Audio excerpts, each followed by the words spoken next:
أعوذ بالله من الشيطان الرجيم بسم الله الرحمن الرحيم بسم الله الرحمن الرحيم السلام عليكم ورحمة الله وبركاته الحمد لله والصلاة والسلام على رسول الله وعلى آله وصحبه ومن والاه. Saudara dan saudariku, semoga kita senantiasa dalam lindungan Allah Subhanahu wa taala. Hakikat sabar yang sesungguhnya diceritakan oleh para sahabat ketika Rasulullah sallallahu alaihi wasallam melalui atau lewat di sebuah kuburan. Ternyata di sisi kuburan tersebut didapati ada seorang perempuan yang sedang menangis.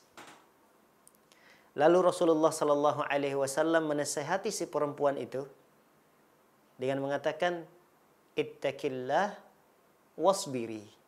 Wahai perempuan, bertakwalah kepada Allah dan bersabar. Lihat apa jawaban si perempuan tersebut kepada baginda Nabi sallallahu alaihi wasallam.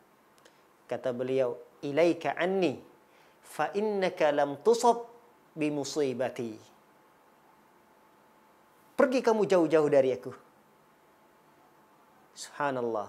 Ternyata si perempuan ini tidak mengetahui siapa laki-laki yang menasihatinya itu. Sehingga nasihat Rasulullah sallallahu alaihi wasallam dibalas dengan kata yang kasar, yaitu mengusir Rasulullah sallallahu alaihi wasallam dengan ucapan, "Ilaika anni." Pergi kamu jauh-jauh dariku. Fa innaka lam tusab bi musibati. Kamu belum tahu, kamu belum merasakan musibah yang menimpaku. Jadi seakan-akan si perempuan ini mengatakan, andai kata musibah ini menimpa dirimu, kamu juga belum tentu bisa bersabar. Kamu belum tahu, kamu belum mengerti musibah yang ditimpakan kepadaku. Seakan-akan seperti itulah yang dijawab oleh si perempuan ini. Lalu karena Rasulullah sallallahu alaihi wasallam diusir oleh si perempuan itu, Rasulullah yang sudah pergi meninggalkan perempuan tersebut. Lalu ada sahabat yang membisikkan kepada si perempuan itu, "Tahukah Anda siapa laki-laki tersebut? Dia adalah Nabi sallallahu alaihi wasallam. Dia adalah Rasulullah." Seketika itu si perempuan ini terkejut. Ternyata yang dia usir adalah Nabi sallallahu alaihi wasallam. Lalu si perempuan ini kembali mengejar Rasulullah sallallahu alaihi wasallam, datang ke rumah Rasulullah dan meminta maaf kepada Rasulullah sallallahu alaihi wasallam. Lalu Rasulullah sallallahu alaihi wasallam mengatakan tentang hakikat sabar yang sesungguhnya. Innamas sabru 'indas sadamatil ula. Innamas sabru 'indas sadamatil ula. Kata Rasulullah sallallahu alaihi wasallam, sesungguhnya kesabaran itu adalah pada hantaman atau pada benturan musibah yang pertama sekali terjadi.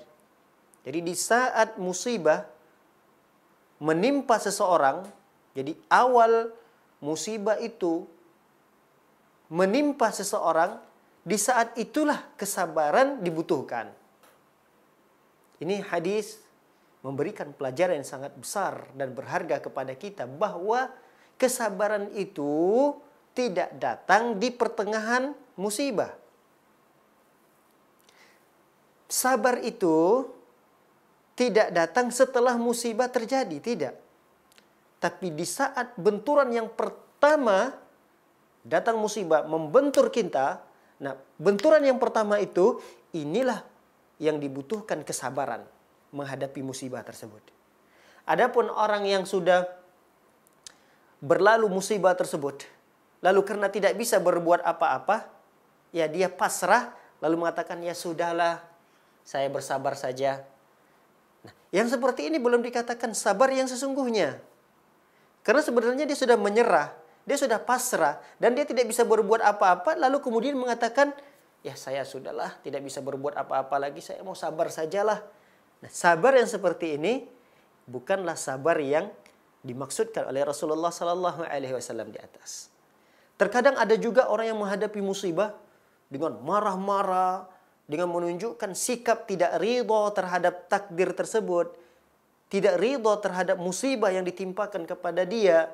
Dia marah-marah, menampakkan sikap, menunjukkan sikap yang tidak ridha, ucapan yang tidak ridha terhadap musibah itu, lalu kemudian mungkin mendapatkan nasihat, mungkin tersadarkan kembali bahwa apa yang dia lakukan itu tidak benar, lalu kemudian dia datangkan kembali sikap sabarnya, maka sabar yang seperti ini juga belum sampai pada tingkat hakikat sabar yang disebutkan oleh Rasulullah sallallahu alaihi wasallam. Lalu apa yang harus kita lakukan di saat musibah datang menimpa kita? Yang pertama sekali yang Anda lakukan wahai saudara dan saudariku adalah bersabar. Bersabar. Tahan anggota tubuh kita ini untuk tidak melakukan hal-hal yang seakan-akan tidak meridhai, tidak menyukai musibah tersebut. Tahan lisan kita untuk tidak mengeluarkan kata-kata seakan-akan kita tidak meridhai terhadap musibah yang Allah timpakan kepada kita. Alangkah lebih baiknya di saat musibah datang menghantam kita, yang pertama sekali kita ucapkan adalah Alhamdulillah. Itu sikap yang paling baik yang dilakukan oleh seorang mukmin. Andai kata ucapan itu tidak mampu terucapkan, tidak mampu keluar dari lisan kita, ucapan Alhamdulillah di saat musibah, berat. Ya minimal kita mengucapkan Inna lillahi wa inna ilaihi raji'un. Kalaupun mau ditambahkan lagi doa lebih bagus. Allahumma jurni fi musibati wa khluf li khairan minha. Ya Allah, berilah pahala dari musibah yang menimpaku ini dan berilah ganti dengan yang lebih baik lagi. Inilah yang harus dilakukan oleh seorang mukmin tatkala dia ditimpakan musibah oleh Allah Subhanahu wa taala. Semoga bermanfaat. Barakallahu fiikum. Assalamualaikum warahmatullahi wabarakatuh.